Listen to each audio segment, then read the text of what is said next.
తెలుగుదేశానికి గుండెకాయ. ఈ పరిస్థితుల్లో ఇది ఒక మామూలు సంక్షోభం కాదు, ఇది ఒక రాక్షస పరిపాలన, ఒక సైకో పరిపాలన.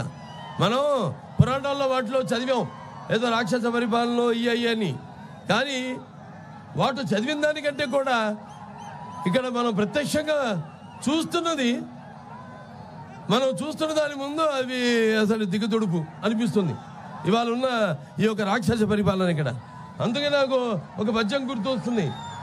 అంతేలే పేదల గుండెలు అసురుల నిండిన కొండలు, శ్మశానంలో శశికాంతులలో చలిబారిన వెలి రాబండులు, అంతేలే పేదల కన్నులు వినమ్రములు వితల వ్రణంబులు,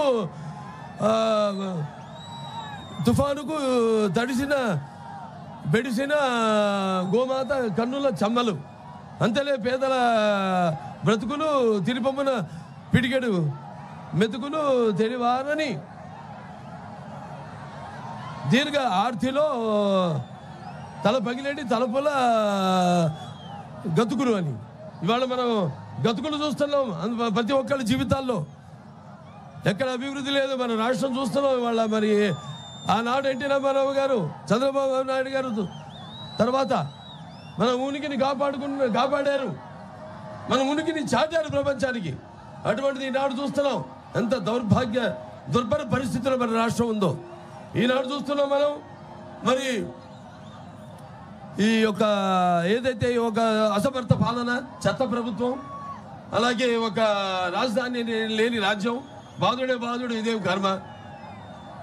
వైసీపీ ప్రభుత్వం వచ్చాక 4 రోజుల్లో సంవత్సరంలో పోలవరాన్ని పూర్తి చేస్తాను ప్రగల్భాలు పలికి 4 ఏళ్ళు అవుతున్నా కూడా ఇప్పటి వరకు దాన్ని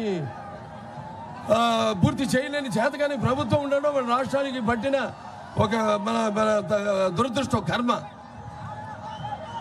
అలాగే మన ఇప్పటిదాకా ఈ యొక్క 5 సంవత్సరాల్లో సుమారుగా ఒక పడుము